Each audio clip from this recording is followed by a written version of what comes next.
नमस्कार, जय जोहार। आप देख रहे हैं ट्राइबल एक्सप्रेस और मैं आपके साथ हरीश सिंह पुसाम। पूरे देश में आदिवासी समुदाय के द्वारा हर्षोल्लास के साथ मनाया गया विश्व आदिवासी दिवस।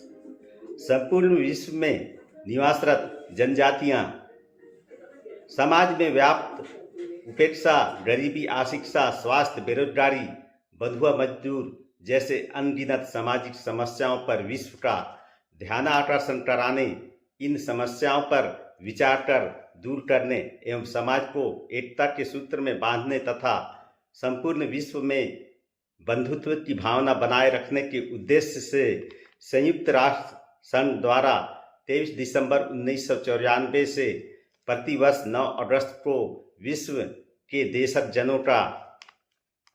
जन आदिवासी दिवस का आयोजन किया जाता है, जिसमें बालाघाट जिले के बैहर, बिरसा, परसवाड़ा, गढ़ी, बालाघाट, पाथरी आदि कई स्थानों पर मनाया गया। इसी अवसर पर बैहर में भी विश्व आदिवासी दिवस का आयोजन किया गया।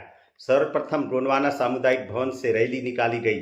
शहर के प्रमुख स्थानों का भ्रमण कर सियारपाट में गोंडो कर पुनः गोंडवाना सामुदायिक भवन सिविल लाइन मैदान में सभा के रूप में तब्दील हो गया। इस अवसर पर मुख्य अतिथि के रूप में माननीय संजय उइके जी, विधायक, विधानसभा क्षेत्र बैहर, मुख्य वक्ता अधिवक्ता राम नारायण कुररिया, आदिवासी अधिकार राष्ट्रीय मंच केंद्रीय कमेटी एवं FS कमलेश जी, माननीय मनसाराम मरावी जी, अध्यक्ष अखिल भारतीय आदिवासी विकास परिषद बैहर एवं अध्यक्षता अमोल इन्वाती मुख्य रूप से सम्मिलित हुए। ट्राइबल एक्सप्रेस के लिए पीके तारम की रिपोर्ट। आमंत्रित करता हूं अखिल भारतीय आदिवासी विकास परिषद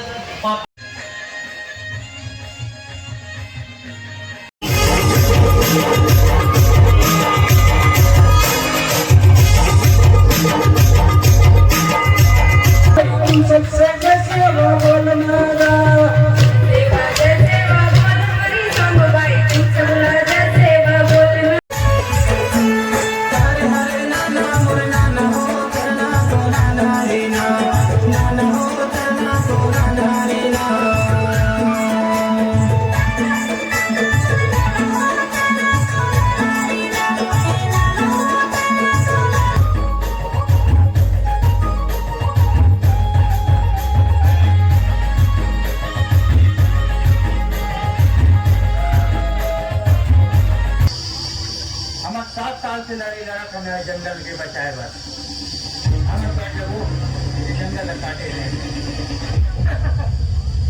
तुम मुट्ठी भर का आदिवासी जंगल बचाओगे? हमारे पास सरकारी आदेश। हाँ, सही तो कहा थी। 7 साल हो गए हम आदिवासी में तो लड़ा था। और कौन है? हमें जंगल की बचाइए।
विश्व आदिवासी दिवस की जो थीम है, आदिवासियों का आत्मनिर्णय का अधिकार, खाद्य सुरक्षा और संप्रभुता का मार्ग।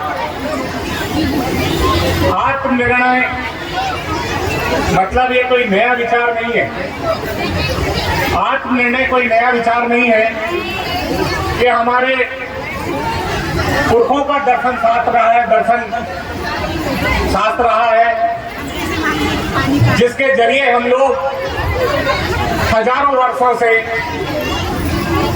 बिना किसी हस्तक्षेप के, बिना किसी बाहरी ताकत के, बिना किसी अफसर, बिना किसी ठेकेदार के हस्तक्षेप से हम अपनी परंपरागत ग्राम सभा, अपनी परंपराओं और सामूहिक सोच के जरिए हम अपने फैसले खुद लेते आ रहे हैं। आत्मनिर्णय का अधिकार का मतलब है हम अपने समाज के, अपने जीवन के, अपनी परंपराओं का, अपनी संस्कृति का किस तरह संचालन करना है उसका फैसला खुद लें। ये आत्मनिर्णय का अधिकार है। हमको संविधान में बहुत सारे अधिकार मिले हैं और उन अधिकारों में हमको, जो हम आदिवासी क्षेत्रों में इस 5वीं अनुसूची क्षेत्र में रह रहे हैं,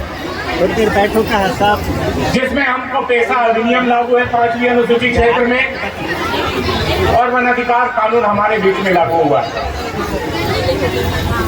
अभी बड़े विस्तार से मनसाराम बिहारी आप सबको अवगत करा रहे थे वन संसाधन के अधिकारों के बारे, वन अधिकार के बारे में आप सबको अवगत करा रहे थे। पेशा नियम की बात कर रहे थे, पेशा अधिकार की अधिनियम की बात कर रहे थे। ये 5वीं अनुसूची क्षेत्र, जैसा मैं आप सबको कह रहा हूँ, हमारे निर्णय हमको खुद लेने का अधिकार, ये हमको ताकत देता है पेशा। पेशा अधिनियम हमको इसका ताकत देता है, लेकिन पेशा अधिनियम हमको ताकत कब मिलेगा जब पेशा के अनुरूप बहुत सारे जो भारत में अधिनियम बने हुए हैं, नियम बने हुए हैं, वो पेशा के अनुरूप बनेंगे, तब कहीं जाके हमको संपूर्ण अधिकार मिल पाएगा। आज पेशा नियम में लघु वनोपज का तो अधिकार दे दिया गया है। एक ही अधिकार जो मध्य प्रदेश सरकार ने इस पेशा नियम में बनाया है, मैं समझता हूं कि केवल एक ही सही अधिकार है, वो है लघु वनोपज का अधिकार ग्राम सभा। लेकिन हमारी ग्राम सभाएं मनसाराम भैया कर रहे हैं, लोगों को समझाने का प्रयास कर रहे हैं। लोगों को समझाने के प्रयास में उनको बहुत सारी ताकत लगानी पड़ती है और सरकारी अमले से लड़ने की भी जरूरत पड़ रही है, क्योंकि एक सोच 9 अगस्त को विश्व आदिवासी दिवस के रूप में मनाया जाता है। हम लोगों को सोचना चाहिए कि जो आदिवासी है, पूरी दुनिया के 90 से अधिक ऐसे देश है जहां पे आदिवासी वहां की मूल आबादी थी और आज भी मूल आबादी है। लेकिन उन देशों के अंदर ये जो गोरी चमड़ी वाले जो लोग हैं, उन देशों में आदिवासियों के बीच में आकर के व्यापार करने के माध्यम से आए और धीरे धीरे करके आदिवासियों के जो प्राकृतिक संसाधन है उनको एक एक करके कब्जा कर लिया और आज दुनिया के अंदर आदिवासी अपने अस्तित्व, अपनी पहचान के लिए संघर्ष कर रहा है। जब दमन का दौर चला पूरी दुनिया के अंदर, जिनेवा में 1982 में बैठक हुई, बैठक के बाद ये मांग उठी। उसके बाद 1993 में संयुक्त राष्ट्र संघ जो था उसने 1994 को विश्व आदिवासी दिवस के रूप में घोषित किया। 23 दिसंबर को विधिवत तौर पर तय किया गया कि दुनिया के अंदर 9 अगस्त जो है विश्व आदिवासी दिवस के रूप में हम मनाएंगे। साफ उल्लेख किया गया है ये जो हमारे आदिवासियों का जो रूढ़ी प्रथा है, जिन इलाकों में ये 5वीं अनुसूची वहां पे लागू है, ये रूढ़ी प्रथा को ग्राम सभा एक बल प्रदान करता है, ताकत प्रदान करता है। हमारे देश के अंदर जो संविधान में जो है, भारत का जो संविधान का अनुच्छेद 13 की धारा जो है उसमें इस तरीके का प्रावधान है। हिंदुस्तान के भारत का जो संविधान है उस संविधान के अंदर ये प्रावधान है कि अनुसूची क्षेत्र जो है उन 5वीं अनुसूची क्षेत्रों में गैर आदिवासी अगर हैं, अगर वहां व्यापार करना चाहे, प्रवेश करना चाहे तो अनुमति लेने की बहुत ज्यादा वहाँ पे जरूरत है, लेकिन इसका कहीं कोई पालन नहीं हो रहा है। आदिवासी इलाके में लोग आते हैं, लूट करके चले जाते हैं, व्यापार करते हैं, और उसके बाद हमारे देश का जो संविधान है, उस संविधान की धारा 244 का भाग 1 है, 5वीं अनुसूची का पहला 3 आप लोग देख लीजिए, जिसमें साफ प्रावधान दिया गया है कि जहां पे 5वीं अनुसूची लागू है, वहां पे भारत का संसद हो चाहे राज्य विधानसभा हो, विशेष प्रावधान उस इलाके के अंदर लागू नहीं होंगे। यह 5वीं अनुसूची में स्पष्ट तौर पे उल्लेख किया गया है, लेकिन इसका क्या कहीं कोई पालन हो रहा है? आज यहाँ पे हमारे तमाम साथी जो यहाँ पे बैठे हैं, आज हमारे सामने सबसे बड़ी समस्या क्या है? जैसा मैंने कहा कि बिरसा मुंडा जी ने संघर्ष किया, प्राणों का बलिदान दिया, हम आदिवासियों को जल, जंगल और जमीन पर हमारा अधिकार दिलाने के लिए, लेकिन आज हालत क्या है? आदिवासियों के लंबे संघर्षों के बाद हमारे देश की संसद में 2006 में वन अधिकार कानून पास होता है। कानून में प्रावधान क्या है? कानून में प्रावधान यह है कि 13 दिसंबर 2005 तक जहां पे जंगल जमीनों पे आदिवासियों का कब्जा है, उन आदिवासियों को जंगल जमीनों का पट्टा मिलने का कानूनी अधिकार है। जो परंपरागत वनवासी हैं, उनके लिए 3 पीढ़ी तक का उनको साक्ष्य प्रस्तुत करना पड़ेगा, 3 पीढ़ी से वहां के निवासी हैं। लेकिन आज हो क्या रहा है? इसी बालाघाट जिले के अंदर, बालाघाट है, मंडला है, डिंडोरी है, और जहां शहडोल, अनूपपुर, उमरिया, इन इलाकों में आज हालत यह है कि वन अधिकार कानून पर अमल करने की बजाय भरी बरसात में जंगल जमीन पर जिनके मकान बने हैं, जो खेती कर रहे हैं, ये सरकार, इनके नुमाइंदे और ये खाकी वर्दी वाले जो लोग हैं, खुलेआम लोगों की जमीनों से बेदखल कर रहे, फसलों को चलाया जा रहा है। जबकि 5वीं अनुसूची है, उसका खुले तौर पर उल्लंघन किया जा रहा है।